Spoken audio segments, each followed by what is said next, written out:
ಚಿಕ್ಕಬಳ್ಳಾಪುರ ತಾಲೂಕಿನ ಆವಲಗುರ್ಕಿ ಗ್ರಾಮ ಪಂಚಾಯಿತಿಯ ಸೋಲಕುಂಟೆ ಗ್ರಾಮದ ಅಲೆಮಾರಿ ಹಾಗೂ ಅರೆ ಅಲೆಮಾರಿ ಸಮುದಾಯದ ಕುಟುಂಬಗಳಿಗೆ ಈಶಾ ಫೌಂಡೇಶನ್ ವತಿಯಿಂದ ದಿನಸಿ ಕಿಟ್ ವಿತರಣಾ ಕಾರ್ಯಕ್ರಮವನ್ನು ಹಮ್ಮಿಕೊಳ್ಳಲಾಗಿತ್ತು.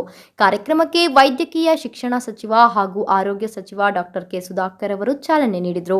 ನಂತರ ಮಾತನಾಡಿದ ಅವರು, ಕೊರೋನಾ ಲಾಕ್ಡೌನ್ ಕುರಿತು ಸಿಎಂ ಯಡಿಯೂರಪ್ಪ ನಾಳೆ ತಾಂತ್ರಿಕ ಸಭೆಯನ್ನು ಕರೆದಿದ್ದಾರೆ. ಲಾಕ್ಡೌನ್ ಮುಂದುವರಿಕೆ ಬಗ್ಗೆ ನಾನು ಮತ್ತು ಬಹುತೇಕ ಸಚಿವರು ಶಾಸಕರು ಒಲವು ವ್ಯಕ್ತಪಡಿಸಿದ್ದೇವೆ. ಆರೋಗ್ಯದ ಹಿತದೃಷ್ಟಿಯಿಂದ ತಜ್ಞರ ವರದಿ ಮೂಲಕ ಮುಂದಿನ ಕ್ರಮ ಕೈಗೊಳ್ಳಲಾಗುವುದು.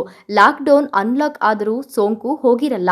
ಹಾಗಾಗಿ ಜನ ಮಾಸ್ಕ್ ಧರಿಸಿ ಸಾಮಾಜಿಕ ಅಂತರ ಕಾಪಾಡಿಕೊಳ್ಳಬೇಕು ಎಂದರು. ರಾಜ್ಯದಲ್ಲಿ 1250 ಜನರಿಗೆ ಬ್ಲಾಕ್ ಫಂಗಸ್ ಪತ್ತೆಯಾಗಿದೆ. ಔಷಧಿ ಸಿಗಬೇಕಾದಷ್ಟು ಸಿಗ್ತಿಲ್ಲ. ಔಷಧಿ ಪೂರೈಕೆ ಬಗ್ಗೆ ಕೇಂದ್ರ ಸಚಿವ ಡಿ.ವಿ. ಸದಾನಂದಗೌಡರ ಜೊತೆ ಈಗಾಗಲೇ ಮಾತುಕತೆ ನಡೆಸಲಾಗಿದೆ. ವೈದ್ಯರ ನಡೆ ಹಳ್ಳಿಗಳ ಕಡೆ ಕಾರ್ಯಕ್ರಮಕ್ಕೆ ಇಂದು ಚಾಲನೆ ನೀಡಲಿದ್ದೇವೆ. ಈಗಾಗಲೇ ಪ್ರಾಥಮಿಕ ಆರೋಗ್ಯ ಕೇಂದ್ರಗಳು ಹಳ್ಳಿಗಳಲ್ಲಿ ಇರೋದರಿಂದ ಜನರಿಗೆ ಅರಿವು ಮೂಡಿಸುವ ಕೆಲಸ ಮಾಡಲಾಗ್ತಿದೆ ಎಂದರು. ಕೊರೋನಾ ನಿಯಂತ್ರಣಕ್ಕೆ ವೈದ್ಯರ ನಡೆ ಹಳ್ಳಿಗಳ ಕಡೆ ಕಾರ್ಯಕ್ರಮ ಪೂರಕವಾಗಲಿದೆ. ಸ್ಟೀರಾಯ್ಡ್ ಅಧಿಕವಾದರೆ ಫಂಗಸ್ ಸೃಷ್ಟಿಯಾಗಲು ಕಾರಣವಾಗುತ್ತದೆ ಎಂದು ಹೇಳಿದರು. ಈಶಾ ಸಂಸ್ಥೆಯ ಸಂಸ್ಥಾಪಕರು, ಆಧ್ಯಾತ್ಮಿಕ ಸದ್ಗುರುಗಳಾಗಿರ್ತಕ್ಕಂಥ ಇವತ್ತು ವಾಸುದೇವ್ಜಿರವರು ಅವರ ಅನುಯಾಯಿಗಳ ಮೂಲಕ ಚಿಕ್ಕಬಳ್ಳಾಪುರ ಜಿಲ್ಲೆ ಏನು ಗಡಿ ಜಿಲ್ಲೆ ಆಗಿದೆ ನಮ್ಮದು, ಇಲ್ಲಿ ಅತ್ಯಂತ ಬಲಹೀನ ವರ್ಗಗಳಾಗಿರ್ತಕ್ಕಂಥ ಅಲೆಮಾರಿ ಜನಾಂಗದವರಿಗೆ ಸುಮಾರು 650 ಕುಟುಂಬಗಳನ್ನು ಗುರುತಿಸಿದ್ದಾರೆ.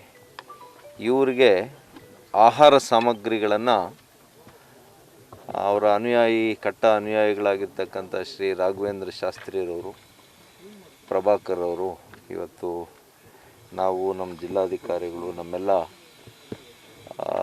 ಮುಖಂಡರುಗಳ ಸಮ್ಮುಖದಲ್ಲಿ ಅವ್ರ ಮನೆಗೇ ತೆರಳಿ, ಯಾಕೆಂದರೆ ಕಾರ್ಯಕ್ರಮ ಮಾಡಿ ಸಾಮಾಜಿಕ ಅಂತರ ಕಾಯ್ದುಕೊಳ್ಳೋದಕ್ಕಾಗೋದಿಲ್ಲ. ಹಾಗಾಗಿ ಅವ್ರ ಮನೆಗಳಿಗೆ ಹೋಗಿ ಆಹಾರ ಸಾಮಗ್ರಿಯನ್ನು ಅವ್ರ ಮನೆಗೇ ಸೇರಿಸುವಂಥ ಕೆಲಸ ಮಾಡ್ತಾಯಿದ್ದಾರೆ. ಇದು ಅತ್ಯಂತ ಪುಣ್ಯದ ಕೆಲಸ. ಅದು ಇಂಥ ಕಷ್ಟ ಕಾಲದಲ್ಲಿ ಇಂಥ ಬಲಹೀನ ವರ್ಗಗಳಿಗೆ ಸಹಕಾರ ಮಾಡ್ತಾ ಇರುವಂಥದ್ದು ನಿಜವಾಗಿಯೂ ಕೂಡ ಇವತ್ತು ನಮ್ಮ ಜಿಲ್ಲೆಯ ಜನತೆ ಅವರಿಗೆ ಆಭಾರಿಯಾಗಿದ್ದೇವೆ. ಹಾಗಾಗಿ ಸದ್ಗುರುಗಳು ಇನ್ನೂ ಕೂಡ ಕಾನ್ಸಂಟ್ರೇಟರ್ಸನ್ನು ಕೂಡ ನಮಗೆ ಕಳಿಸ್ಕೊಡ್ತೀನಿ. ಸಿಲಿಂಡರ್ಸ್ನ ಈಗಾಗಲೇ 100 ಸಿಲಿಂಡರ್ಸನ್ನು ಕಳಿಸ್ಕೊಟ್ಟಿದ್ದಾರೆ. ಇನ್ನೂ 100 ಸಿಲಿಂಡರ್ಸ್ನ ಕೊಡ್ತೀವಿ ಅಂತ ಹೇಳಿದ್ದಾರೆ.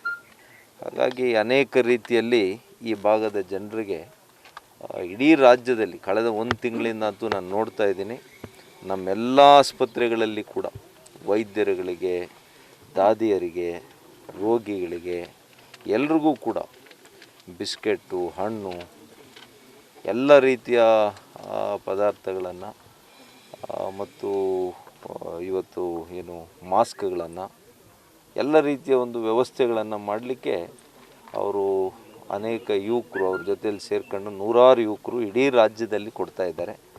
ಅದಕ್ಕಾಗಿ ನಮ್ಮ ರಾಜ್ಯ ಸರ್ಕಾರ ಈಶಾ ಫೌಂಡೇಶನ್ ಅವರಿಗೆ ನಿಜವಾಗಿಯೂ ಕೂಡ ನಾನು ಹೃದಯಪೂರ್ವಕವಾದಂಥ ಕೃತಜ್ಞತೆಯನ್ನು ಅರ್ಪಿಸ್ತೇನೆ.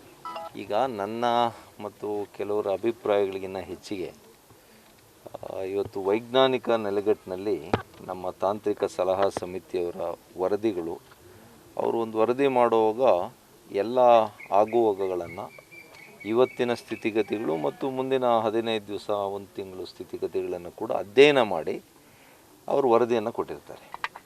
ಅದಕ್ಕೆ ಹೆಚ್ಚು ಮಹತ್ವ ಇರುತ್ತೆ. ಆ ಒಂದು ವರದಿಯ ಮೇಲೆ ನಾವಿವತ್ತು ತೀರ್ಮಾನವನ್ನು ತೆಗೆದುಕೊಂಡ್ರೆ ಉಚಿತ ಅಂತ ತಿಳ್ಕೊಂಡು ನಾವೇ ನೋಡ್ತಾ ಇದ್ದೀರಲ್ಲ, 45-50% ಇದ್ದಿದ್ದು ಇವತ್ತು 14-15%.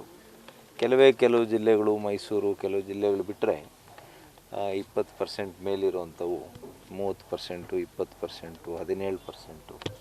ಈ ರೀತಿಯಲ್ಲಿ ಕೆಲವು ಜಿಲ್ಲೆಗಳಿದ್ದಾವೆ, ಒಂದು 7-8 ಜಿಲ್ಲೆ. ಇನ್ನು ಮಿಕ್ಕಿರ್ತಕ್ಕಂಥದ್ದೆಲ್ಲ ಸುಮಾರು 14-18% ಇಳಿದಿದೆ. ಹಾಗಾಗಿ ಖಂಡಿತವಾಗಿಯೂ ಕೂಡ ಇದು ಉಪಕಾರಿಯಾಗಿದೆ. ಮುಂದಿನ ದಿನಗಳಲ್ಲಿ ಕೂಡ ಎಲ್ಲಿ ತನಕ 2 ಡೋಸ್ನ ಲಸಿಕೆ ತೆಗೆದುಕೊಳ್ತೀವೋ ಅಲ್ಲಿವರೆಗೂ ಕೂಡ ಜನರು ಭಾಳಷ್ಟು ಮುಂಜಾಗ್ರತೆಯನ್ನು ವಹಿಸಬೇಕು. ಲಾಕ್ಡೌನ್ ತೆಗೆದಿದ ತಕ್ಷಣ ಅನ್ಲಾಕ್ಡೌನ್ ಮಾಡಿದ ತಕ್ಷಣ ಏನು ವೈರಸ್ ಏನು ಹೋಗಿರೋದಿಲ್ಲ. ಮತ್ತು ನಾವು ಎಲ್ಲ ಮುನ್ನೆಚ್ಚರಿಕೆ ಕ್ರಮಗಳನ್ನು ಮೀರಿ ವರ್ತನೆ ಮಾಡಿದರೆ ಮತ್ತೆ ಇದು ಎರಡನೇ ಅಲೆ ಮುಂದುವರಿಯುತ್ತೆ. ಹಾಗಾಗಿ ನಮ್ಮ ಜಾಗ್ರತೆಯಲ್ಲಿ ನಾವಿರಬೇಕು. ಸರ್, ಬ್ಲ್ಯಾಕ್ ಫಂಗಸ್ 150 ಆಗಿದ್ದಾರೆ. ಇವರಿಗೆಲ್ಲ ಕೂಡ ಚಿಕಿತ್ಸೆಯನ್ನು ಪ್ರಾರಂಭ ಮಾಡಿದ್ದೀವಿ.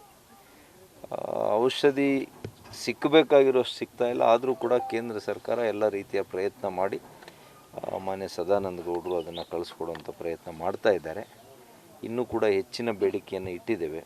ಪ್ರತಿ ದಿವಸ ನಮಗೆ ಕನಿಷ್ಠ ಅಂದರೂ ಕೂಡ 8,000 to 10,000 ಬಂದರೆ ಒಬ್ಬೊಬ್ಬರಿಗೆ ಒಂದು 6 ವೈಲ್ಸನ್ನು ಕೊಡಬೇಕು ಪ್ರತಿ ದಿವಸ, ಅಟ್ಲೀಸ್ಟ್ ಒಂದು 3-4 ದಿವಸ. ಅದಾದಮೇಲೆ ಬೇಕಿದ್ರೆ ಅದು ಕಡಿಮೆ ಆಗ್ತಾ ಇದ್ದಂಗೆ ಒಂದು 3-4 ವೈಲ್ಸನ್ನು ಕೊಡ್ಬೋದು. ಈಗ ನಮ್ಮ PHCಗಳಿರೋದೆಲ್ಲ ಕೂಡ ಹಳ್ಳಿಗಳಲ್ಲೇ ಅಲ್ವಾ, ಬಹುಪಾಲು ಹಳ್ಳಿಗಳಲ್ಲೇ ಇದೆ. ಇದು ಒಳ್ಳೆ ಉತ್ತಮವಾಗಿರ್ತಕ್ಕಂಥ ಒಂದು ಕೆಲಸ. ನಮ್ಮ ವೈದ್ಯರುಗಳಾಗಲಿ ಯಾವುದೇ ಅಧಿಕಾರಿಗಳಾಗಲಿ ಹಳ್ಳಿಗಳಿಗೆ ಭೇಟಿ ಕೊಡಬೇಕು. ಹಳ್ಳಿಯ ಜನರ ಸಂಕಷ್ಟವನ್ನು ಅರಿಬೇಕು ಅಂತಂದರೆ ಹಳ್ಳಿಗಳಿಗೆ ಭೇಟಿ ಕೊಡಬೇಕು. ಅವರ ಕಷ್ಟಕ್ಕೆ ನಾವು ಸ್ಪಂದನೆ ಮಾಡಬೇಕು. ಇದು ಒಳ್ಳೆಯ ಒಂದು ಕಾರ್ಯಕ್ರಮ. ಈಗ ಎರಡನೇ ಅಲೆಯಲ್ಲಿ ಕೋವಿಡ್ನಿಂದ ಹೆಚ್ಚಾಗ್ತಾ ಇದೆಯಾ, ಸ್ಟಿರಾಯ್ಡ್ಸನ್ನು ಹೆಚ್ಚು ತೆಗೆದುಕೊಂಡು ಈ ಕೋವಿಡ್ಡು ಕೂಡ ಅದಕ್ಕೆ ಆ್ಯಡ್ ಆಗಿದೆಯಾ, ಇವೆಲ್ಲ ಕೂಡ ಅಧ್ಯಯನ ನಡೀತಾ ಇದೆ. ವರದಿ ಬರ್ತದೆ ಇಷ್ಟರಲ್ಲೇ.